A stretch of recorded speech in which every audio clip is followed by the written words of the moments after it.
アストンマー君です。これまでに私の動画をご覧くださった方ならお気づきかもしれませんが、私は一度もチャンネル登録や高評価のお願いをしてきませんでした。しかし、この動画は一人でも多くの人に届いてほしいので申し上げます。チャンネル登録と高評価をお願いします。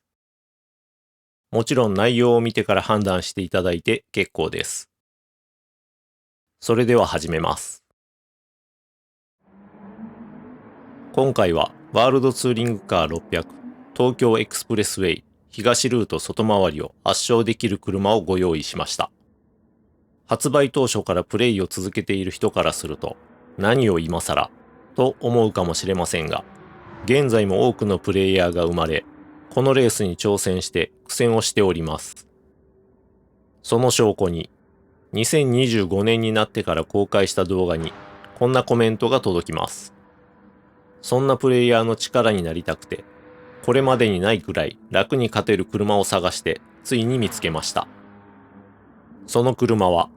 フォードフォーカス GRB ラリーカーです。この車を選んだポイントですが、エンジンスワップ不要、ノーピットで完走できる、オートマで勝てる、少々ミスしても問題ないくらい大差で勝てる、ブランドセントラルでいつでも買える、ワールドツーリングカー600に挑戦するまでに必ず手に入れる車である。このレースに出場するまでにカフェのメニューブックナンバー37コレクション GRB ラリーカーをクリアしましたよね。その時に手に入れた車です。それではセッティングシートをご覧ください。パフォーマンスポイントが600を超えているので調整します。まず、タイヤをスポーツハードタイヤに変更します。次にサスペンションの車高調整で、フロント、リアともに最低の 70mm に設定します。これはパフォーマンスポイントに影響がないですが、走行中のスピードに影響があります。こちらの映像は車高を 70mm まで下げて走った映像。スタート時、追い風 1.5 メートル。なるべくスリップストリームに入らないように注意しながら1コーナー手前にあるタイムを計測してくれるポイントまで走って、タイムが28秒024。その時の速度が時速281キロ。続いて車高を 150mm に戻したもの。スタート時の風は追い風 2.1 メートルとタイムを計測するには先ほどより有利な状態です。同じように走行して28秒478。速度は時速273キロ。車高を下げるだけで速くなりました。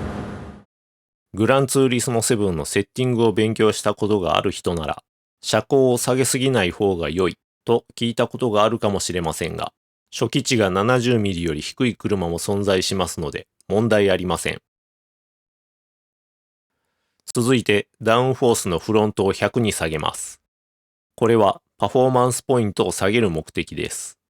多くの車でダウンフォースのフロントの数値を減らしてリアの数値を増やすとパフォーマンスポイントが下がります。この車はリアがすでに最大になっているのでフロントを下げるだけです。次はコンピュータの出力調整を 73% にします。大きくパフォーマンスポイントが下がりました。トランスミッションはフルカスタマイズシーケンシャルミッション。最高速は時速320キロに設定します。最後に中回転型ターボチャージャーをつけて完了です。なぜトランスミッションの最高速が時速320キロなのか、なぜターボチャージャーが高回転型ではなく中回転型なのかを説明したいのですが、申し訳ございません。車の技術的なことをしっかり勉強していれば、いろいろ説明できるのでしょうが、私はそんな知識を持っていません。燃料消費の具合とタイムを見ながら、ターボなしでトランスミッションの最高速を280、290、300と試して、次は中回転型をつけて280、290、300、最後に高回転型をつけて280、290、300と何度もテストして一番都合が良かったのがこの中回転型ターボと最高速320キロの組み合わせでした。全く同じように走れているわけではないので、明日同じテストをしたら違う組み合わせを一番というかもしれません。セッティングについては以上となります。あとは走るだけです。レースの途中に燃料補給の必要がない車ですので、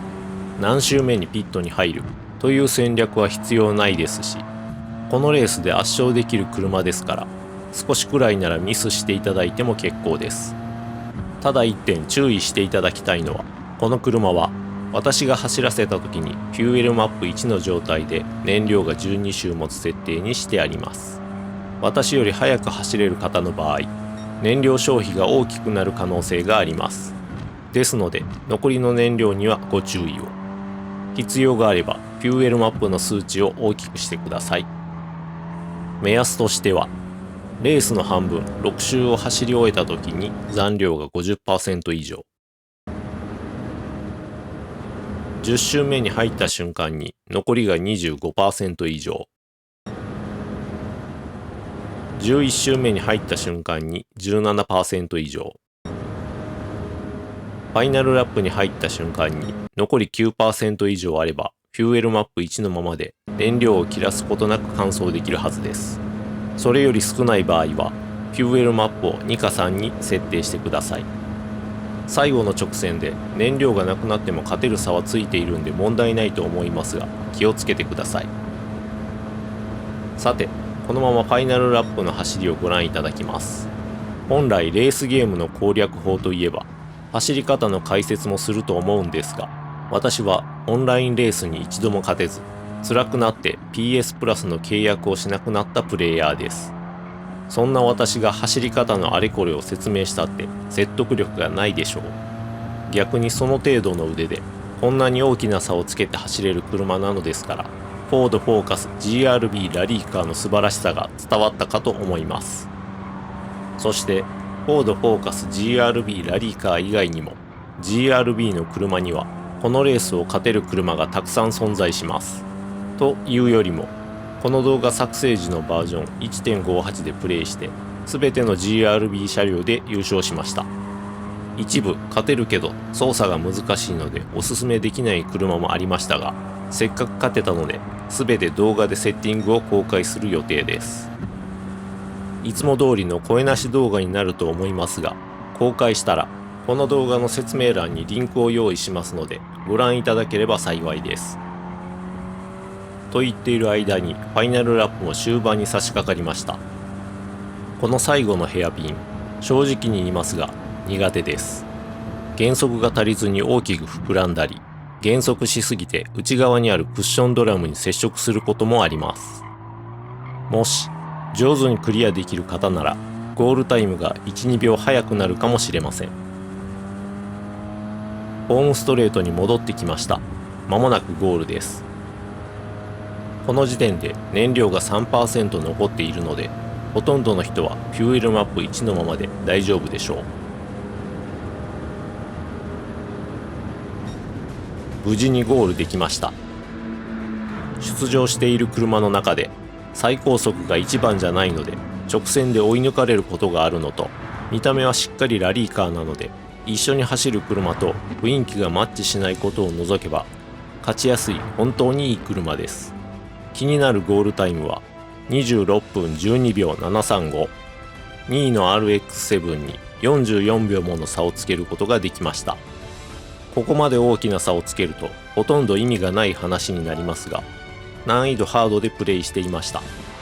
そして無事にクリーンレースボーナスも獲得です。いかがでしたでしょうか。今回の動画はこのワールドツーリングカー600東京エクスプレスウェイ東ルート外回りを優勝したことがない方に向けて作ったつもりですが、すでに優勝経験のある方、あるいはクレジット稼ぎのために何度も走っている方にも楽しんでいただける車を紹介できたのではないかと思っております。最後までご覧いただきましてありがとうございました。アストンマー君でした。